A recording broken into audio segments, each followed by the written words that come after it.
Salam uşaqlar, xoş gördük hər birinizi. Necəsiz? Ümid edirəm yaxşısınız, hər şey qaydasındadır.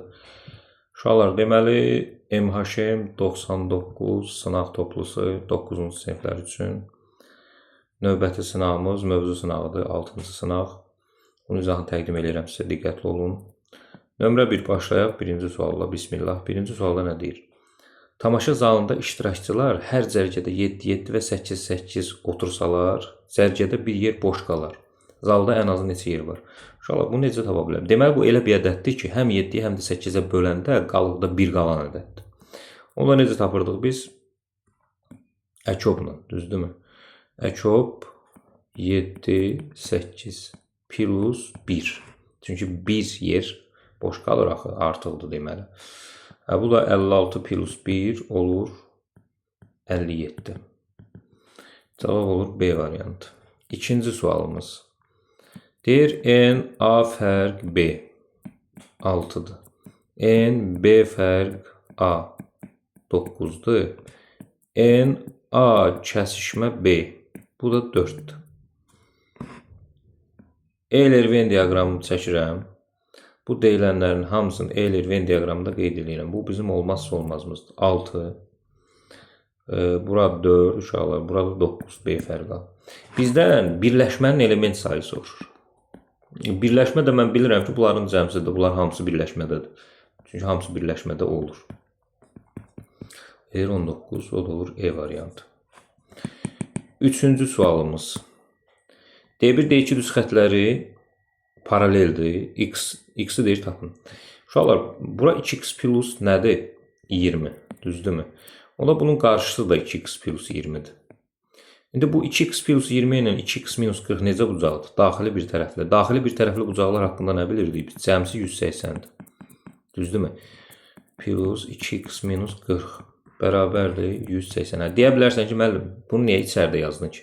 Axı, bax, bununla buna mən bir şey deyə bilmirdim. Yəni, orada keçdiyimiz bucaqların növləri var idi. Daxili bir tərəfli, xarici çarpaz, daxili çarpaz, uyğun bucaqlar. Əvvəldə, bax, bununla bu uyğunlaşdırıb bir bucaq növü deyə bilmirəm. Ona görə qarşılıqlı bucaqdan istifadə edib. Bunu buraya yazandan sonra görürəm, daxili bir tərəfli bucaqdan. Ona görə cəmsi 180'dir. Buradan 4x çıxılsın 20 bərabərdir 180'ə. 4x bərabərdir 200'ə. X bərabərdir 50'yə. X'i soruşuldu. Cavab olur A variantı. Üçüncü sualımızda. Dördüncü suala baxaq uşaqlar. CD kiçikdir 0'dan. CD kiçikdir 0'dan. C kvadratı D böyükdür 0'dan. CM böyükdür 0'dan. Bax, nə buradan fikir deyə bilərsən, nə buradan fikir deyə bilərsən. Çünki burada işarələr bilmirsən. İkisi də biri müsbət, biri mənfi olsa bu 0'dan kiçik. Hansı müsbət, hansı mənfidir deyə bilmərsən. Burada ikisi də ya mənfi, ya müsbət olmalıdır. Yenə deyə bilmirsən. Amma buradan deyə bilərsən. Çünki C kvadratı, C mənfi olsa da C kvadratı həmişə müsbətdir. Yəni bu müsbət. Müsbətsə deməli D müsbət olmalıdır ki, hasil müsbət olsun. D müsbətdirsə bu hasilin 0'dan kiçik olması üçün C mənfi olmalıdır. C mənfidirsə bu hasilin müsbət olması üçün M də mənfi olmalıdır. Bizdən də C, D, M bu şəkildə ardıcıllıq istəyir. Mən C-ni tapdım mənfi, D-ni tapdım müsbət, M-i tapdım mənfi. Mənfi, müsbət, mənfi. Cavab olur C variantı. 5. A bərabərdir 8'də 5. B bərabərdir 11'də 8. C bərabərdir 17'də 14. Kəsirləri müqayisə edin. Baxıram, məxrəci ilə surəti, xüsusi bir qayda var kəsirlərdə. Məxrəci ilə surəti arasındakı fərq eyni olan düzgün kəsir söhbəti. Bax, 8'dən 5 çıxanda 3 qalır. 11'dən 8 çıxanda 3 qalır. 17'dən 14 çıxanda 3 qalır. Belə olan halda düzgün kəsirdən söhbət gedir. Surət və məxrəci kiçik olan kəsir kiçik, surət və məxrəci böyük olan kəsir böyük olur uşaqlar. Yenə deyirəm, vurğuluyuram, bu xüsusi haldır. Məxrəci ilə surəti arasındakı fərq eyni olan düzgün kəsirlərdən söhbət gedir. Başqa kəsirlərə durub bunu tətbiq edirsən, elə şey yoxdur. Deyə bilərsən, müəllim, niyə məxrəci bərabərləşdirmədir? Çünki bu məxrəci bərabərləşdirmədən hal-hazırda bu daha asandır, ona görə bundan eləyirəm. A kiçikdir, B kiçikdir, C cavab olur E variantı. 6-cı sualımız. 7.6 ədədinin kəsr hissəsi ilə -13.4 ədədinin tam hissəsinin hasilini tapın. 7.6 ədədinin tam hissəsi 7-dir, kəsr hissəsi də 0.6-dır. Cəmsi də 7.6-ya bərabərdir. -13.4-ün tam hissəsi -14-dür. Ay müəllim, nə edirsənsə, -13 tam neçə deyirsən, götürüb -14 yazsan. Bəli, bəli. Ədədin tam hissəsi ədəddən kiçik olan ilk tam ədəddir. Əgər ədəd tam ədəd deyilsə, tam ədəd sözünə bərabərdir. Kəsr ədəddirsə, ədədin tam hissəsi ədəddən kiçik olmalıdır. Mən bunu -13 seçsəm, ədəddən böyük olur. Qaydanı pozmuş oluram. Olmaz. Kəsr hissə. Kəsr hissədə toplayanda -13.4 eləməlidir. Onda bu müsbət 0.6 olmalıdır. Kəsr hissədə heç vaxt mənfi olmur, yadında saxla. Bizə də deyirdi ki, bu ədədin kəsr hissəsi ilə, yəni 0.6 vurulsun. Digər ədədin tam hissəsinin hasilini tapın. Tam hissəsi də -14-dür. Bu da eləyir -8.4 uşaqlar. Cavab olur D variantı 6-cı sualımızda. Növbəti sualımız 7-ci sual.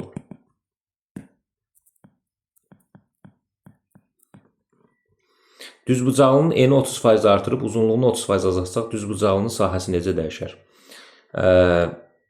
Birdən fikirləşərsən ki, ay müəllim dəyişməz, çünki birini 30% artırıb, birini 30% azaldıram. Gəl baxaq görək vəziyyət dəyişir, yoxsa yox. En uzunluq. Heç en uzunluğu yazmayaq. Gəl AB yazaq, AB. Əvvəl sahə necə idi? A vuraq B idi. Əmsalı 1-dir fikir verirsənsə, bu 100% idi. Yaxşı. Sonra nə baş verdi? Enin 30% artırdılar. Uşaqlar, enin 30% artırıblarsa, bu A'dan keçib olub 1,3A. Niyə? Çünki A 100% idi. 30% artanda 130% olur. 130% də 1,3 deməkdir. Uzunluğun 30% azaldanda düşüb olub 0,7. Çünki 70-ə düşüb 0,7B. İndi bunun sahəsini tapanda 1,3A vurulsun 0,7B. Buradan S nəyə bərabər olur uşaqlar? 9,1 nədir? 0,91 AB. Uşaqlar, bayaqları əmsalı 1 idi bunun. 100% idi. İndi 0,91 nə deməkdir? 0,91-i faizə çevirəndə 100-ə vururam. 100-ə vururam olur 91%. Hə, 100%-dən düşüb olub 91%. Deməli, azalma var. Nə qədər? 9% azalma var. D variantı. 8-ci sualımız. 8-ci sualda bizə belə bir şəkil verib. Bucaqlarının tənbölənlərin əmələ gətirdiyi bucaq tap. Uşaqlar, bunun tənböləni çəksəm belə. Düzdür. Bu yarı böləcək 33, 33. Bunun da tənböləni çəksəm, bu da nə eləyəcək? 27, 27. Təzədən 33 ilə 27-ni toplasam eləyəcək 60. Deməli, bu bucaq neçə dərəcə olacaq? 60 tənbölənlər arasındakı bucaq. İstəsən heç belə də eləməyə bilərsən. Yəni, iki bucağın cəmsi 120-dirsə, onların tənbölənlərinin əmələ gətirdiyi təbii ki, o ümumi bucağın yarısı olmalı. Çünki hərəsinin yarısını götürdüyə görə avtomatik ümumi bucağın yarısı olmalıydı. 8-ci sualımız B variantı. Növbəti sualımız 9-cu sual. Düz yedirik də baxaq. 9-cu sualda deyir ki, məxrəci 66 olan düzgün kəsirlərdən neçəsini sonlu onluq kəsir şəklində göstərmək olar. Uşaqlar, məxrəci 66 olan düzgün kəsirlər başlayır 66-da 1-dən, qutarır 66-da 65-dən. Kəsiri o vaxt sonlu onluq kəsir şəklində göstərmək olur ki, onun ixtisar olunmayan kəsir olsun və məxrəcində 2-dən 5-dən başqa heç olmasın. Onda gəl əməl eləyək. 66 uşaqlar 6 vurulsun 11 deməkdir. 6-da 2 vurulsun 3 vurulsun nə deməkdir? 11 deməkdir. Düzdür. 2 vurulsun 3 vurulsun 11. Uşaqlar, bu formada yazandan sonra kəsirin məxrəcin 2-dən 5-dən başqa nə var atırsan? Atdım. Yerdə nə qaldı? 2. Bunu hesablayırsan. 2, elə 2 var. Hesabladım. Bu hesabladığından da 1 çıxırsan. Qayda belədir. Cavab olur 1 dənəsin. B variantı. Niyə? Baxın, 66-da 1. Sonlu onluq kəsir deyil. 66-da 2. İxtisar geçsə də 33-də 1 qalır, yenə sonlu onluq kəsir deyil. Bir dənə bilirsiniz hansı kəsirdir sonlu onluq kəsir? 66-da 33 var ha. Bax, bir dənə budur. İxtisar eləyəndə 2-də 1 olur, bu da 0,5 olur. Qalan məxrəci 66 olan düzgün kəsirlərdən heç birin sonlu onluq kəsir şəklində göstərmək olmur. Yaxşı? Bunu yadından çıxartma. Qaydanı yadından çıxartma. 66 ilə bağlı söhbətə ehtiyac yoxdur, əzbərləyib yadda saxlamalı. Zaten qaydanı bilirsən, hamısı gedəcək. Hansı qarşılıqlı tərsdir? Qarşılıqlı tərs ədədlərin hasili 1-ə bərabər olur. Mən də baxıram qarşılıqlı tərs ədədlərin hasili 1-ə bərabər olan hansı ədəd var burada? C variantı. Bir-birinə vuranda 1 eləyir. 3-də 1 vurulsun, 3-də 9. Eləyir mi 9-da 9? Cavab eləyir mi 1? Bitdi. Aydındır. 11-ci sualımız. M bölünsün N. 11-ci sualımız uşaqlar. M bölünsün N bərabərdir 3-də 2-yə. Mn də naturaldır. Deməli uşaqlar M-ə 2N, 2K. N-ə də 3K deyə bilərəm. Mənə də yazıb ki, burada əbob Mn üstə gəlinsin əkob Mn bərabərdir 42. Lap yaxşı. Gətirib yazıram yerinə. Əbob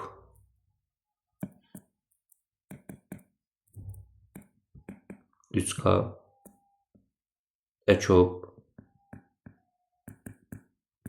3K bərabərdir 42. Bir usta əbob əkobda da ortaq vurğu mötərizə xaricini çıxartmaq olar. K-nı çıxardıram. Burada qalır əbob 2-3. Burada da qalır K-nı çıxardandan sonra əkob 2-3.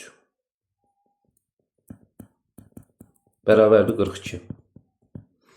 Uşaqlar K vurulsun 1. 2 ilə 3 qarşılıqlı sadə ədəd olduğuna görə. K vurulsun, əkobu da 6 eləyir. Qarşılıqlı sadə ədəd olduğuna görə onların hasilidir əkobu. Buradan 7K bərabərdir 42-yə. K nə olur?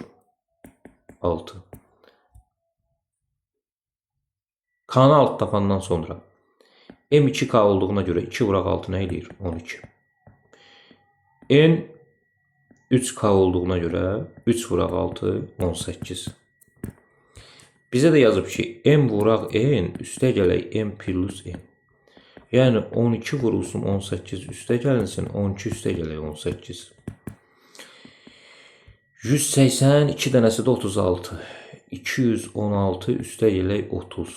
Bu da eləyir 246 C variantı 11-ci sualımız. Belə.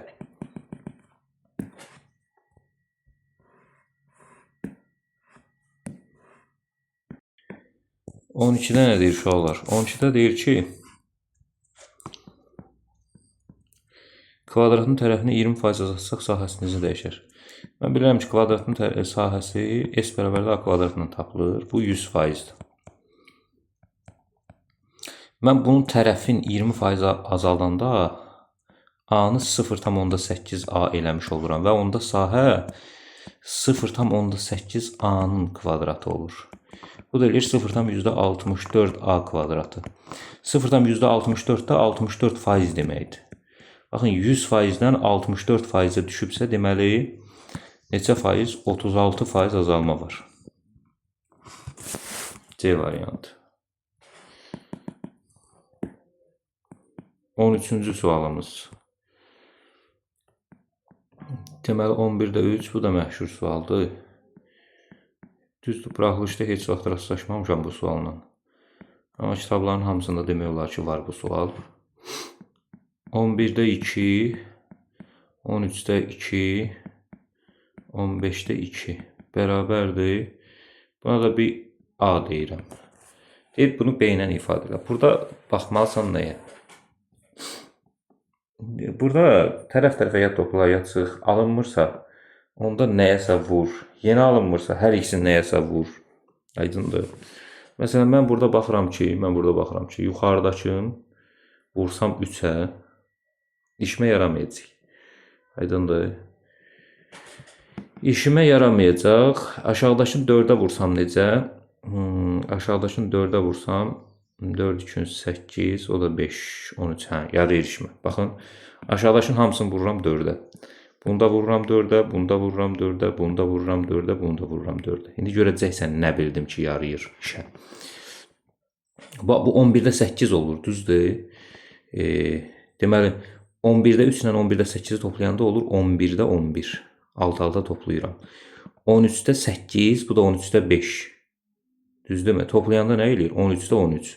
Plus 15-də 8, o da 7, o eləyir 15-də 15. Bərabərdir B plus 4A. Düzdürmü? Bu eləyir 1, bu eləyir 1, bu da eləyir 1. Olur 3, bərabərdir B plus 4A. Axı mən A-nı axtarıram. Ona görə də B-ni keçirdirəm bu tərəfə, bərabərdir 4A-ya. A-nı tapmaq üçün də deməli nə etməliyəm? 3 minus B-ni bölməliyəm 4-ə. 3 minus B-ni bölməliyəm 4-ə, cavab olur C variantı. Belə. Yəni tamamlamağa çalışırsan. Mənfi ədədi göstərin. Burada müqayisəni bacarmalıyam. Mən bilirəm ki, böyük ədəddən kiçik ədəd çıxanda müsbət, kiçik ədəddən böyük ədəd çıxanda mənfi olur. Yəni, məsələn, A bəndində kökdə 3 çıxılsın 1 müsbət ədəddir. Niyə? Çünki kökdə 3 çıxılsın kökdə 1 deməkdir. Bu da böyükdür sıfırdan. B bəndində uşaqlar, deməli, 2 çıxılsın kökdə 2. 2-ni kökün altına salanda 4 çıxılsın kökdə 2. Bu böyükdür sıfırdan. C bəndində kökdə 5 çıxılsın 3. Uşaqlar, kökdə 5 çıxılsın 3-ü kökün altına salanda nə olur? 9. Deməli, bu kiçikdir sıfırdan. Cavab olur. Nə variantı? C variantı. Yəni, müqayisə ilə fərqin işarəsini müəyyən eləmək olur. 15-ci sual. 15-ci sualda deyir ki, B çoxluğuna aid olan ədədləri seçin.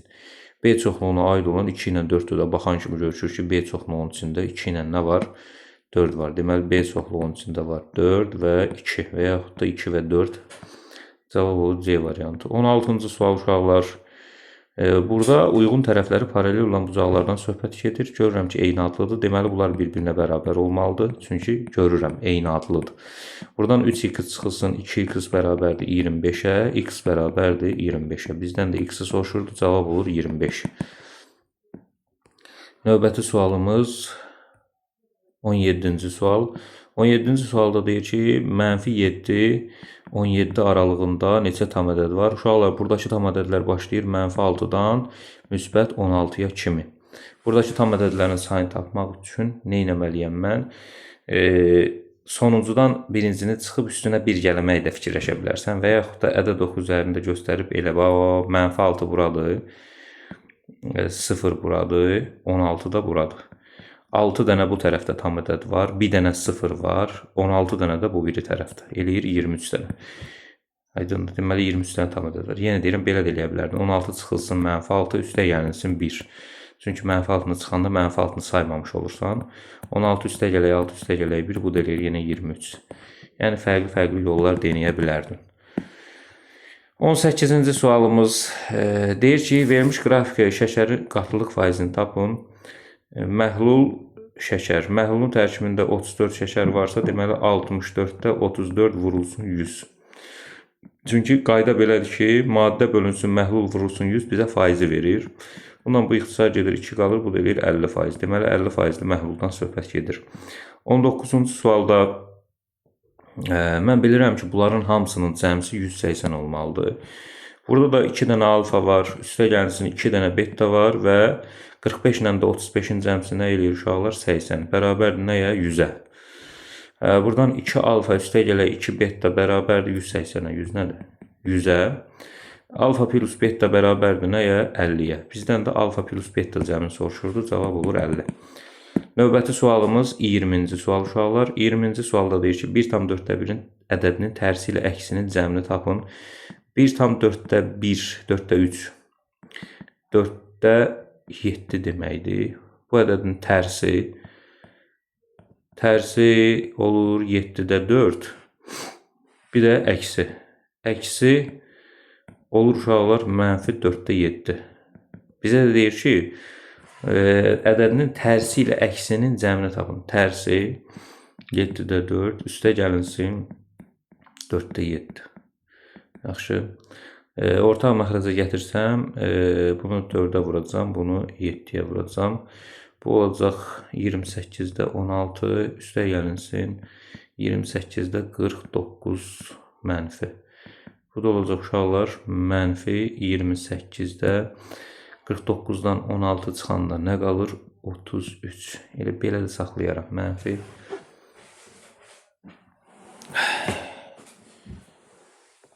28-də 33. Belə. Aydındır. Sonra keçək 22-ci sualımıza. Yox, 21-ə keçək, sonra 22. 293 ədədindən kiçik natural ədədlər içində neçəsi 6-ya bölünür, 5-ə bölünmür. 293-dən kiçik. Neçəsi 6-ya bölünür, 5-ə bölünmür. Onda bilirsən nə demək istəyir bu? 293-dən kiçik 6-ya bölünən bütün ədədlərin sayını tapaq. Birincisi başlayır 6 ilə, sonra 12. Axırıncısı da gedir 6-ya bölünən uşaqlar. 292 bölünürmü 6-ya? Yox. 293 6-ya bölünmür, çünki axırı təkdir. 290 özü bölünmür. Düzdür. 290 bölünmür 288. 16, 2, 18. 288 bölünür. Bax, axırıncısı 288-dir. Düzdür, çünki rəqəmləri cəmi 18 eləyir, bölünür. İndi bu arada 6-ya bölünən ədədlərin sayını tapıram. Necə tapacağım? 288-dən çıxacağım 6-nı. Böləcəm 6-ya, üstə gələcəm 1. Bu da eləyəcək 282 bölünsün 6 üstə gələk 1. Bu da olacaq uşaqlar 28-i 6-ya böləndə 4 6 24. 42-də də 6 7 dəfə üstünə 1 gələndə də olur 48. 48 dənə 6-ya bölünən ədəd var, amma o ədədlərin bəziləri 5-ə də bölünür. Onda mən nə edeyim? 6-ya və 5-ə bölünənləri bu 48 dənənin içindən çıxmalıyam. Aydındır? 6-ya və 5-ə bölünən hansılardır? Bəs 6-ya və 5-ə bölünənlər başlayır 30, 60 belə gedir də. 30, 60, 90, belə gedir. Sonuncusu da həm 6-ya, həm də 5-ə bölünən neçədir? 30-a bölünən 270 olmalıdır, səhv eləmirəmsə. Düzdür. Onda 270-dən çıxıram 30, bölürəm 30-a, üstə gəlirəm 1. Yəni 30-a bölünənlərin sayını tapmaq üçün. Bu da olur 240 bölünsün 30 üstə gələk 1, bu da olur 9 dənə. Deməli bu 48 dənənin içində 9 dənəsi həm də 5-ə də bölünür. Bu da eləyir 39. Cavab olur neçə? 39. 21-ci sualımızda. 22-ci sualımız. Sürəti 1-ə bərabər olan adi kəsirlərə alikvot adi kəsirlər deyilir. Deməli 42-də A kəsiri A-nın neçə qiymətində alikvot kəsirdir? Düzgün kəsirdən söhbət gedir. Uşaqlar, deməli 42-də 1. Sonra elə şey yazmalıyam ki, surətə məxrəclə ixtisar gedib 1 qalsın surətdə. Məsələn, 42-də 2. Deməli, 42-nin bölənlərini yazmalıyam da. 42-nin bölənləri də nədir? 1-dir, 2-dir, 3-dir, 4 yox, 5 yox, 6-dır, 7-dir, 8, 9, 10, 11, 12, 13, 14. 14 olur da, düzdür. 14 olur, düzdürmü? Sonra gəlir 21, bir də 42. Lap istəsən belə də tapa bilərsin, 42-nin bölənlərin.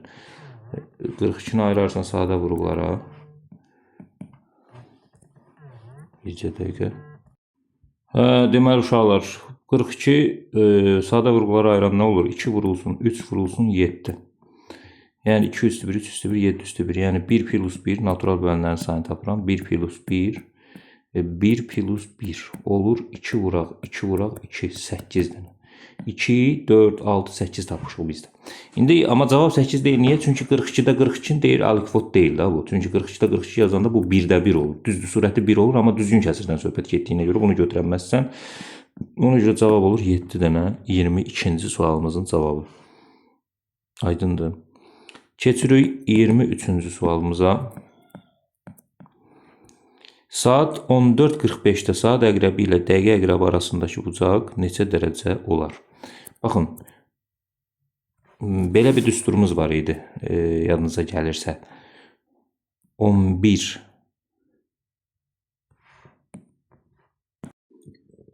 dəqiqə çıxılsın 60 saat bölünsün 2. Bax, bu düsturdan istifadə edib bunu rahatlığına tapa bilərsiniz. Bu düstursuz da tapmaq olar, amma biraz uzun gedir. Aydındır. Ayrı-ayrılıqda saatın saat və dəqiqə əqrəbinin hərəkətin taparsan neçə dərəcə dönüb, onlar bir-birindən çıxanda tapmaq olur, onlar arasındakı bucağı dəqiq də olur. Amma belə bir düsturumuz varsa çox da özümüzü əziyyətə salmağa ehtiyac yoxdur. İndi nə yazacağım burada? Yazacağım yerinə heç nə. 11 vurulsun, dəqiqənin yerinə yazacağım 45, çıxılsın 60 vurulsun, saatın da yerinə yazacağım 14. Aydındır. Bölünsün nə?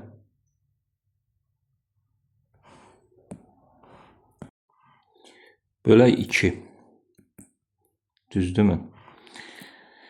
Deməli 11-i 45-ə vuranda 45, 45, 495. 60'ı da buna vuranda 14'ü. Deməli 840, 840'dan 495 çıxanda 5, 4, 345. 345 bölünsün 2. 172,5. Cavab olur 172,5 derece. Sonra 24-cü sual uşaqlar. A və B boş olmayan çoxluqlardır. A çoxluğunun element sayı 2m plus 4'dür. B çoxluğunun element sayı isə 3m plus 2'dir. A kəsişmə B m plus 3'dür.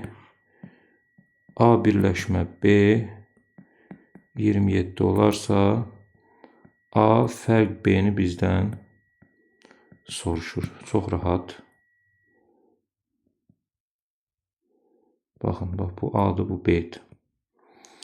Birinci kəsişmədən başlayıram. Bura m plus 3 uşaqlar. Onda A'nın 2m plus 4 elementi varsa 2m plus 4'dən m plus 3 çıxanda m plus 1 qalır. B'nin 3m plus 2 elementi varsa 3m plus 2'dən m plus 3'ü çıxanda qalır 2m minus 1. Düzdürmü? Bunların üçünün cəmsi birləşməyə bərabərdir. Yəni m plus 1, m plus 3, 2m minus 1 bərabərdir 27'ye. Buradan 4m aydındır. Plus 3 bərabərdir 27'ye. 4m bərabərdir 24'ə. M 6'dır. Bizdən soruşur A fərq B. A fərq B baba buradır. Yəni m plus 1. Yəni 6 plus 1 eləyir 7. Nəhayət sonuncu sualımız 25-ci sual. Modulda 2 minus kökdə 7 bölünsün 3. Üstə gəlinsin kökdə 7 bölək 3 plus 1. Uşaqlar orta məhrəcə falan gətirə bilərəm, amma mən baxan kimi görürəm ki, modul müsbətdir, bu da müsbətdir. Niyə bu müsbətdir? Çünki bu kök adda 9'dur, 9'da 7'dir, düzgün kəsirdir. 2'dən düzgün kəsir çıxanda deməli müsbət olacaq. Ona görə bu olduğu kimi açılır. Bu da olduğu kimi açılır elə. Çünki hər ikisi müsbətdir, cəmi də müsbətləyəcək. Bunlar gedir. Cavab eləyir 3. Belə əziz 9'lar, bu da növbəti sınağın izahı idi. Digər sınaqlarda görüşmək ümidi ilə kanalımıza abunə olub bizi dəstəkləməyi yaddan çıxartmayın. Sağ olun.